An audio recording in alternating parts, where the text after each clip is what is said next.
Welcome to this new episode of the PDY podcast, which is hosted by the ECPR series Political Science Matters. My name is Michelangelo Vercesi. I work at the University of Naples, and I'm one of the editors of Political Data Yearbook. In this episode, we will discuss the results of the recent Portuguese elections of March 10, 2024, which occurred also in the 50th anniversary of democracy in Portugal. The Portuguese elections of March 10th were most awaited after the early termination of the third Costa cabinet, a socialist single-party majority cabinet that entered office following the 2022 legislative elections. In spite of the surprising absolute majority in parliament, the cabinet fell in November 2023 due to a corruption scandal issue, with some executive members becoming targets of investigations. And Antonio Costa, the prime minister, resigned, and the president of the republic, Marcelo Rebelo de Sousa, called a snap legislative election. The center-right Social Democratic Party, together with other two minor parties, gained almost 30% of votes, 29.5, equal to 79 deputies, while the Socialist Party was second with 28.7% of votes, less than 1 percentage point behind, and 77 MPs. Perhaps the greatest surprise in these elections has been Chega, the party which can be translated as enough, which gained 18.1% of votes, which means an 11 percentage increase since 2022, while the Socialists lost 13%. Also, other smaller parties entered parliament, and the turnout increased of 15% compared to the previous elections. To have a better understanding of the electoral campaign, of the results of these elections and the prospects, we will have a chat with two well-known experts in Portuguese politics and elections. I list them in alphabetical order. The first one is José Magone, professor of global and regional governance at the Berlin School of Economics and Law, as well as contributor for the PDY. Hi, José. Hi. And our second expert is Sofia Serra Silva, researcher in political science at the University of Lisbon. Hi, Sofia. Hi. Thank you very much for being here with us. It's really a great pleasure to have you here, so we can open our discussion.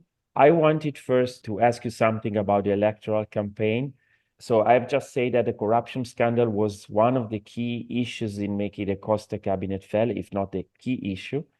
Although it had an absolute majority in parliament, this cabinet. Yet other issues emerged during the electoral campaign, such as healthcare, government stability, and the pressing problem of housing in Portugal.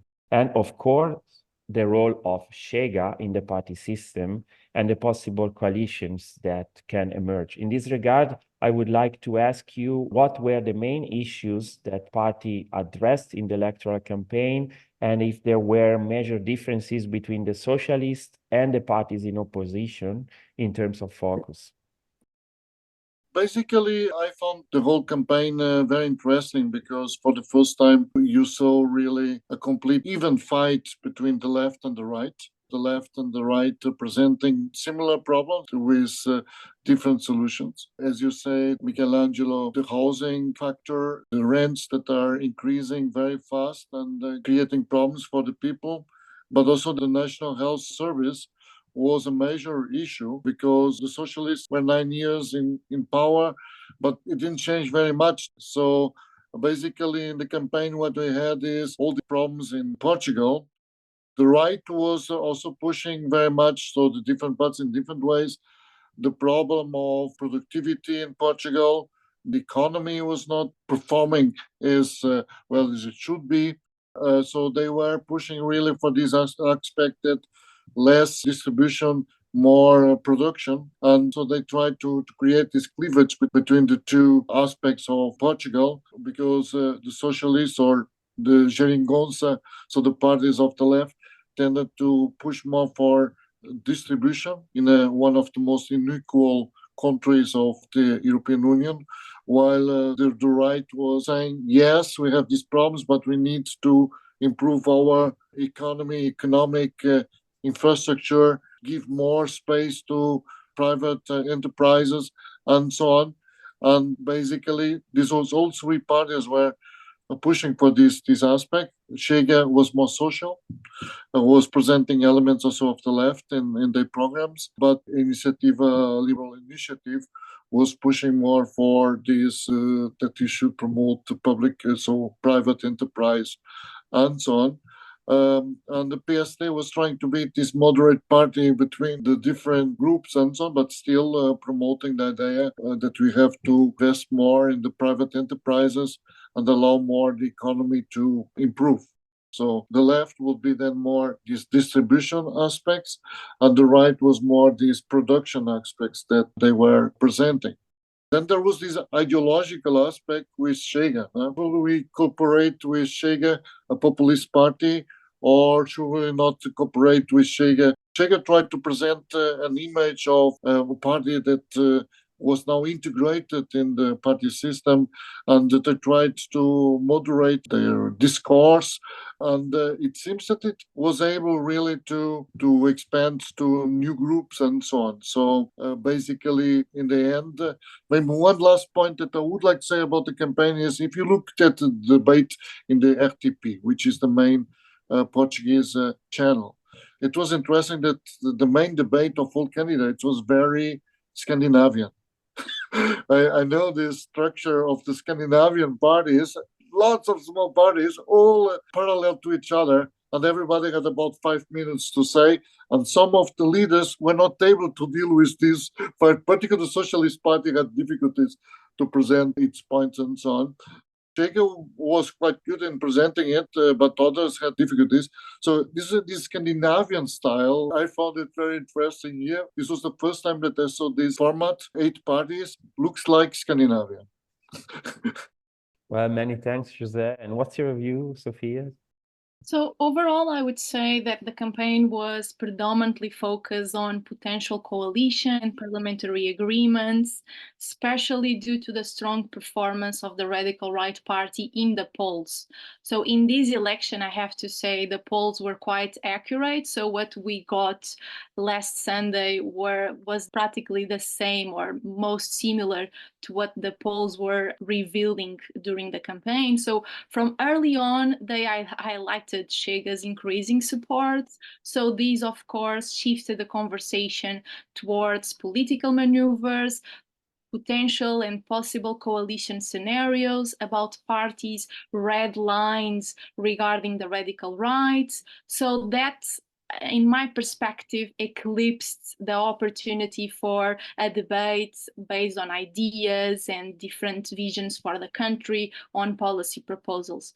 But despite this, it is interesting to note that the critical issues did find their way into the campaign debates. We are talking about the housing crisis, as Jose was mentioning, the healthcare, taxes, the overall cost of living, all of which, according to Eurobarometer data, are top concerns for Portuguese citizens in the last years. If I had to pick one crucial issue that didn't quite get the attention it deserved during the campaign, I would say that it was education. It is a significant concern for citizens, again, from the survey data that we have, and somewhat it was overlooked during the campaign narrative, during the debates. In terms of differences across parties, again, I think Jose mentioned before, and I agree. So the left bloc and the communists, they mainly focus their message on the public services, the welfare state, the housing crisis, and the general cost of living. Conversely, the liberals, they focused mostly on the weight of the state in the economy, the tax-related discussions as well, while Chega had like a mixed agenda. So they touching on everything from corruption to taxes, to the welfare state, to immigration. And as for the two main parties, they did touch on these issues, of course, but their discussion was largely around potential political scenarios after the election, because the media was very interested in this new element in the Portuguese political landscape due to Chega performing so well in the polls. So there was very much interest about political scenarios. Thank you very much. It sounded as a very interesting campaign. And I mean, given this background, this electoral campaign and what happened before the elections, I would now like to talk about the main reasons behind the electoral results. First of all, as experts, I would like to ask you, how would you explain this huge increase, I mean, or big increase of Chega and the decrease of the Socialist Party? And do you think that there is any connection between these two fluxes, or did party leaders play an important role in shaping these results, or was more a party-based vote? And also on a similar note, I would like to ask you a third thing, and in particular, how would you interpret the increase in the electoral turnout? Why more voters went to vote? I would say that discussing these voting shifts, I have to say it's a bit premature because we don't have data to do it. I mean, it is too soon to have a clear understanding. We are waiting on the data from the post-election survey that we are conducting and that we usually conduct after elections at ICS. However, having said that, but based on the data that we have at the moment, there is a noticeable correlation between a dip in abstention rates and the rise of the radical right party of Chega. So with the data that we have now, that is basically exit polls data, we see that there is a large number of young voters choosing Chega on last Sunday.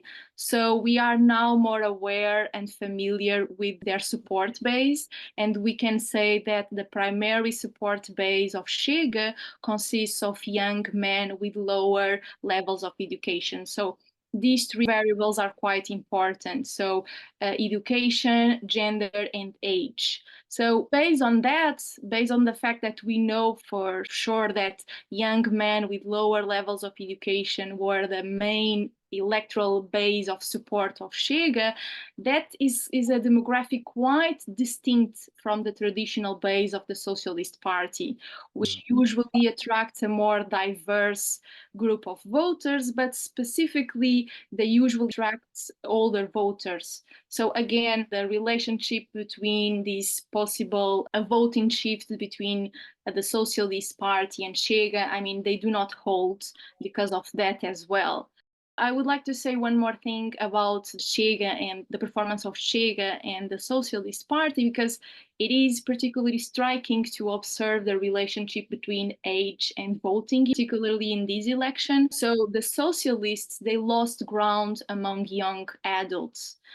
And my colleague Pedro Magalhães was presenting yesterday and at ICS in a seminar, and he was saying something that is quite, I think, an interesting image of what happened in this election.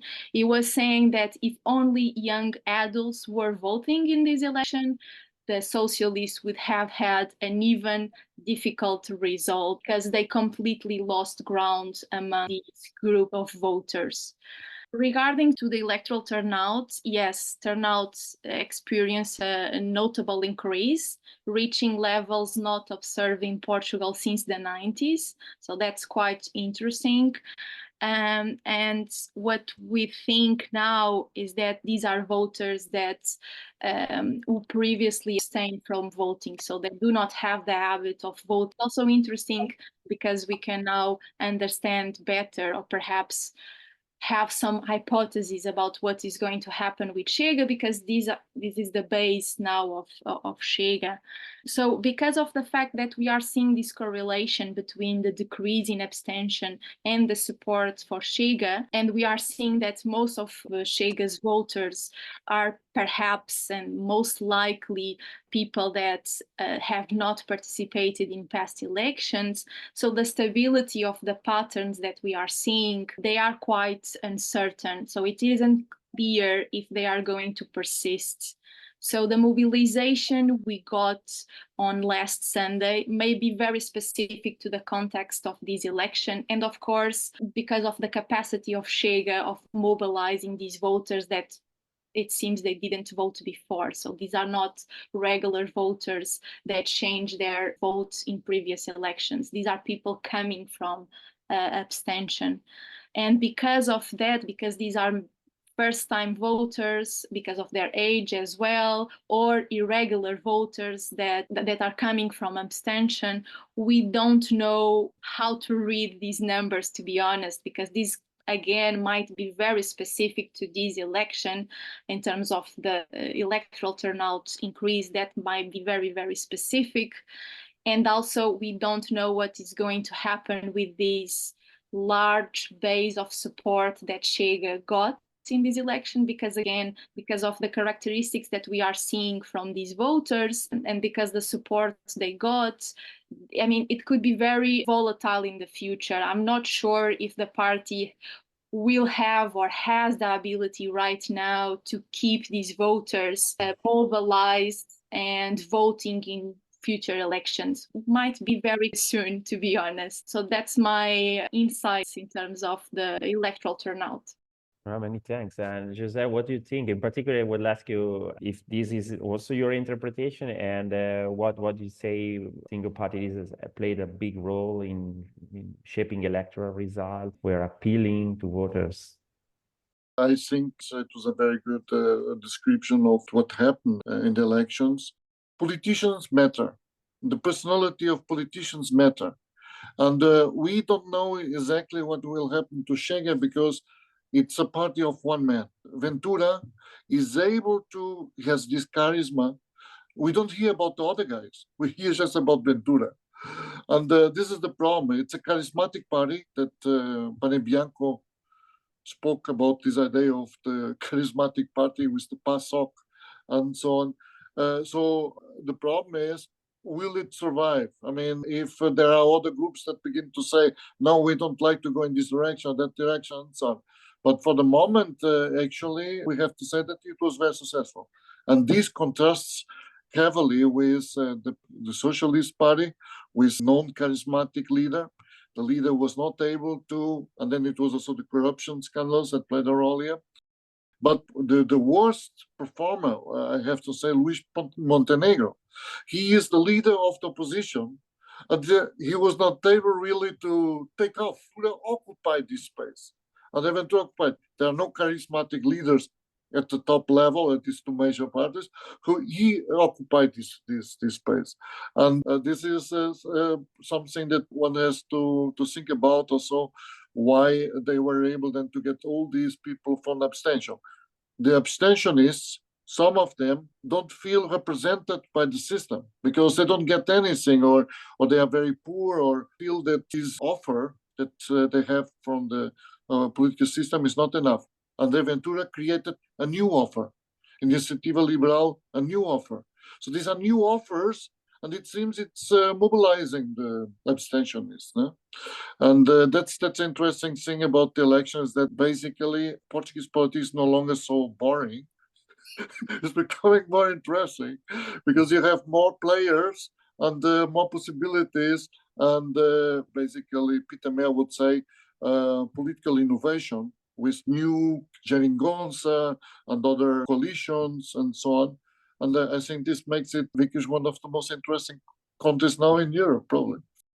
Well, thank you, Jose. And I take this opportunity to ask you also on a similar note, following what you were saying, what do you think in terms of prospect for coalition building? If it's more likely, as it seems, that a minority cabinet will be formed, Social Democrats, or do you think that other outlooks are also likely? And linked to this, I would like to ask you, how do you see the role of Chega in the party system? And if you think that this increase of votes of Chega will change the party system and the traditional coalitional patterns in Portugal?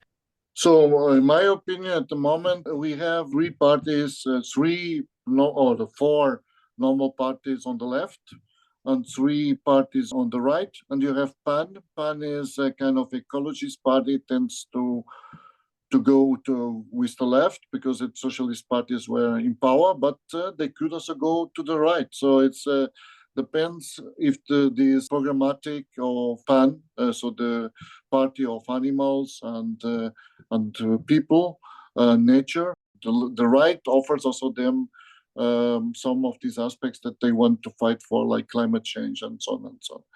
But main, so from the 8 parties, then we have 4 parties that are trying to build on the left now a coalition against the right. They say they want to work together to block the right some way, although they don't have the votes, but at least to oppose the right for the next elections. And then we have the right, and the right is a problem because Chega was a party that is a populist party, and is a populist party who has tendencies towards this extreme or the radical right. Also, this new right, Bolsonaro and so on. So Brazilian elements are coming into here. Also, this agenda of and also Trump agenda of André Ventura and his party. And now the problem for the main party, or the first party, is PSD, or the AD, Aliança Democratic Alliance, is will they, Luis Montenegro said always, I will not work with Chega. But in the party, it seems it's the vice president, Pedro Passos Coelho, and so on, they know André Ventura because he was from the PSD, from the Social Democratic Party, from the AD. So he was part of this. And he has many friends in the party. And it seems he's saying, in the party, people want to PS or the AD to work with Chega. And this will be then Luis Montenegro saying, I don't work with Chega. And then suddenly he changes, I work with Chega. Will be difficult. And then Iniciativa Liberal has said, I think in the morning, said, we will just punctually work with case by case. So I think in the end what will happen is that if the right wants to avoid that the socialists come back to power, they have to work together. And I don't know if they will be able to survive all the 4 years, but at least an interruption of 2 years or 1 year with cooperation and so on. Chega said, we don't need to be in the government. We can be like in Sweden. So these the Swedish Democrats also supporting the moderates there, but we want our agenda to be inside the program of the government and so on.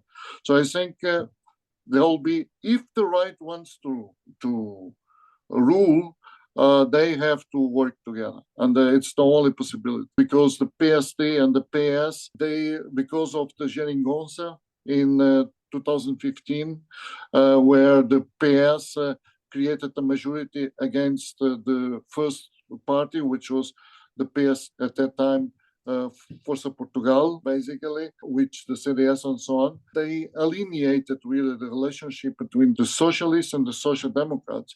So for Luis Montenegro, it's very difficult because the party, the PSD party, the voters that vote for the PSD and the AD, they say they don't want a coalition. They don't want to work with Chega. So it's a very complicated story, but politics is always about cooperation and working together and finding solutions. And I think the only solution for the right to rule is to work with Chega and the Iniciativa Liberal. Thank you very much. And Sofia, what are your expectations? Regarding coalitions, it is a very complex issue, as Jose was mentioning.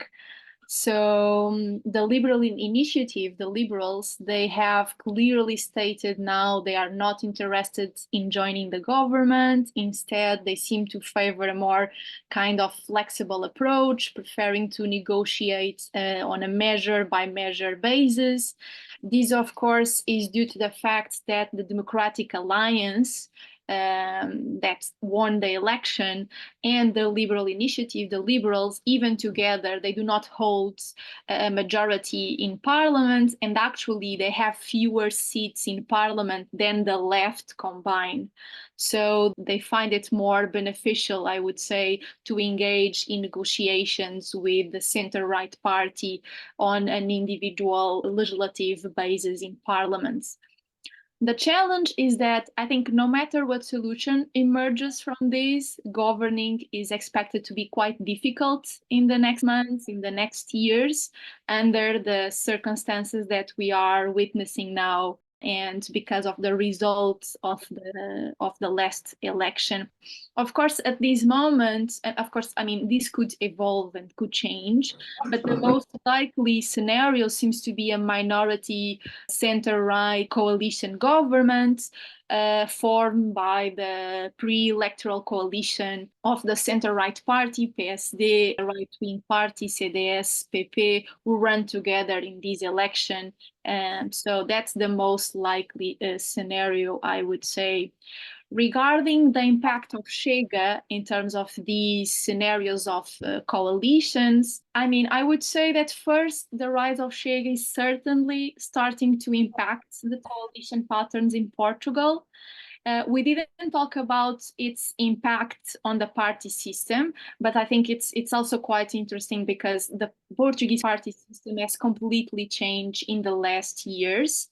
The Portuguese party system was well known for its stability. So we had almost the same 5 parties over 2 decades holding the monopoly of parliamentary representation, and that completely changed first in 2015, but of course these 2 last elections, it completely changed. Going back to the topic of Chega and the patterns of coalition, so right now Chega is actively seeking a role in the government, which shifts completely the conversations that we used to have in terms of cabinet formation. The party has now almost 50 seats in parliament, so theoretically and mathematically, they are in a position to seek that opportunity. And as José was saying, despite the center-right party's leader, Luís Montenegro, stating during the campaign that there would be no coalition or there would be no agreement with Chega, emphasizing that no is no, this was never entirely conclusive, I would say. There were always other voices within the party suggesting that collaborating with Chega could be beneficial or even necessary.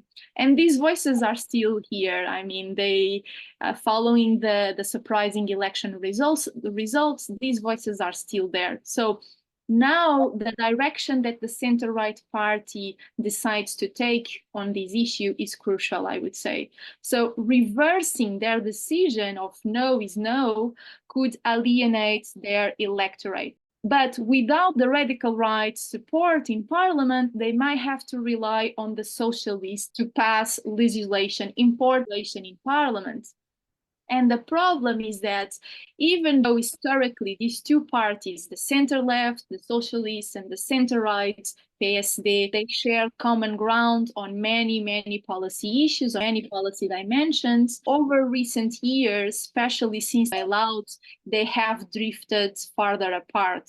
So they do not have this major policy platform, shared policy platform as they used to have before. So this has shifted completely their relationship. So it's tricky because of that as well. So given these dynamics, I don't want to sound very pessimist, but it's likely that Portugal may be headed towards elections again in the near future, and no one can really know what is going to happen. Thank you so much, Sophia and José, for sharing with us your valuable knowledge. And I'm pretty sure that your analysis has clarified a lot of aspects of the current Portuguese political situation to our listeners. This was the ECPR Political Data Yearbooks podcast. See you at the next podcast. Bye.